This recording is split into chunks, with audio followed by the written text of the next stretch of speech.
కేవలం ప్రజాసేవే కాదు, మీ ఆరోగ్యం జాగ్రత్త సారు. ముఖ్యమంత్రి చంద్రబాబు నాయుడుకి తెలుగు శక్తి అధ్యక్షుడు బీవీరామ్ విజ్ఞప్తి. తెలుగు ప్రజలకి మీ అవసరం ఎంతో ఉంది. ఒక ముఖ్యమంత్రి శ్రామికుడై శ్రమిస్తున్నారు. పులివెందుల ఎమ్మెల్యే వైఎస్ జగన్మోహన్ రెడ్డికి కనిపించడం లేదు. చేతనైతే సాయం చేయాలి తప్ప శవాలపై పేలాలు ఏరుకోవద్దని బీవీరామ్ హితవు పలికారు. 5న తెలుగు శక్తి ఆధ్వర్యంలో గురు పూజోత్సవం. విశాఖపట్నం. తెలుగు ప్రజల శ్రేయస్సును, ముఖ్యంగా ఆంధ్రప్రదేశ్ ప్రజల శ్రేయస్సును దృష్టిలో ఉంచుకొని ముఖ్యమంత్రి చంద్రబాబు నాయుడు తన ఆరోగ్యం పట్ల శ్రద్ధ వహించాలని తెలుగు శక్తి అధ్యక్షులు బీవీరామ్ కోరారు.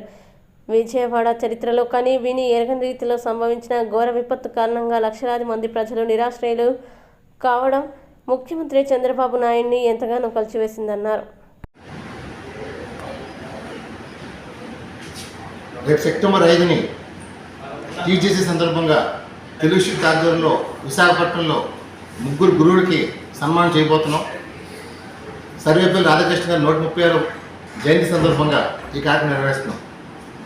ముఖ్యంగా ప్రొఫెసర్ శాంతమ్మ గారు 95 సంవత్సరాలు నేటికి కూడా సెంట్రల్ యూనివర్సిటీ టీచింగ్ చెప్తున్నారు. అలాంటి మహా వ్యక్తురాలకి నేను సన్మానం చేయబోతున్నాం. ఈ కార్యక్రమం ముఖ్య ఉద్దేశం ఏంటంటే ఆమెకి రేపు రాష్ట్రపతి చేత పద్మశ్రీ కానీ పద్మవిభూషణ్ ఇప్పించాలని సంకల్పంతో మరి నిజంగా ఈ రోజు కూడా టీచింగ్ చెప్తూ ఆమె తెలివి ప్రజలకి పంచిపెడతారు. చాలా గొప్ప విషయం.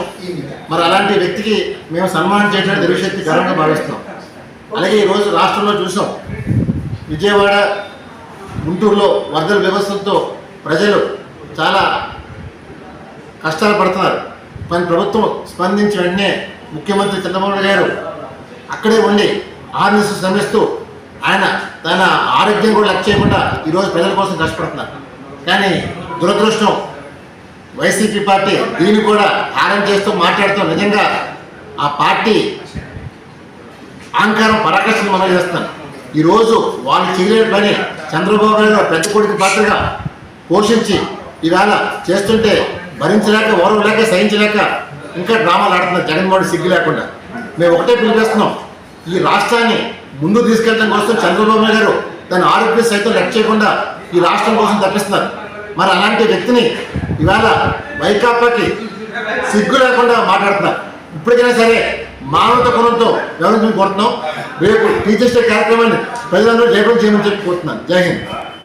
విశాఖపట్నంలో టీచర్స్ డే సందర్భంగా సర్వేపల్లి రాధాకృష్ణ 136 జయంతి సందర్భంగా విశాఖపట్నం అంబికా శిఖరంలో గురువుల దినోత్సవం నిర్వహిస్తున్నాం. తెలుగు శక్తి ఆధ్వర్యంలో 3 గురువులను సన్మానం చేయబోతున్నాం.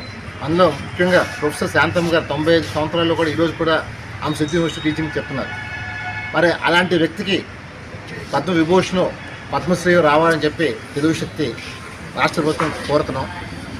అలాగే ఈరోజు మనం చూస్తున్నాం, కృష్ణా జిల్లా అటు గుంటూరు జిల్లాలో తుఫాను బీభత్సంలో ప్రజలు చాలా కష్టాల పాలవుతున్నారు. మరి ఇవాళ ప్రతిపక్ష పార్టీ హోదా లేకపోయినా ప్రతిపక్ష పార్టీ ఉన్న వైసీపీ దాన్ని హేళంగా మాట్లాడుతున్నారు. దీన్ని మేము తీవ్రంగా ఖండిస్తున్నాం. ఈరోజు చంద్రబాబు నాయుడు ఈ వయసులో కూడా ఆహార్నిసులు నిద్ర లేకుండా శ్రమిస్తున్నారు, ప్రజలు ఇబ్బంది పడుతున్నారని చెప్పి. మరి జగన్మోహన్ రెడ్డికి దయ జాలి లేకుండా ఈవేళ ప్రభుత్వంపైన ఇష్టం మాట్లాడుతున్నారు. తెలుగు శక్తి పూర్తిగా జగన్మోహన్ రెడ్డిని ఖండిస్తున్నాం. మీకు చేత కాదు, నీ 5 ఏళ్ళ పరిపాలన ఏం చేసి అడుగుతున్నాను. దాని సిగ్గు లేకుండా విదేశ పర్యటన కోసం వెళ్తున్నాం తప్ప ప్రజలు అల్లాడిపోతుంటే వాళ్ళు ఏం చేశారో అడుగుతున్నాను. ఏదో వచ్చి వాళ్ళు నేను అడిగో ప్రజలందరూ మాకు సాయం అందుతుందని చెప్పారు. ఇంకా నువ్వు సిగ్గు లేకుండా ఇవాళ ప్రజలు రెచ్చగొడుతున్నావు. వైకాపాని ఒకటే కోరుతున్నాను, వైకాపా నాయకులకి ఇప్పటికైనా బుద్ధి తెచ్చుకొని ప్రవహించడం తప్ప ఏదో రాష్ట్రాన్ని అలకలోంచి అనుకుంటే మీరు తరం కాదు, ప్రజలు చెప్పుతో కొడతారు. అసలు చంద్రబాబు ఒకటే కోరుతున్నాం, సార్ ఇప్పటికైనా మీరు ఆరోగ్యం చూసుకొని కొడుతున్నాం. మీరు అహర్నిశలు శ్రమిస్తే రేపు మీ ఆరోగ్యం ఏమైతే ఈ రాష్ట్రానికి చాలా తీరని లోటు వస్తుంది.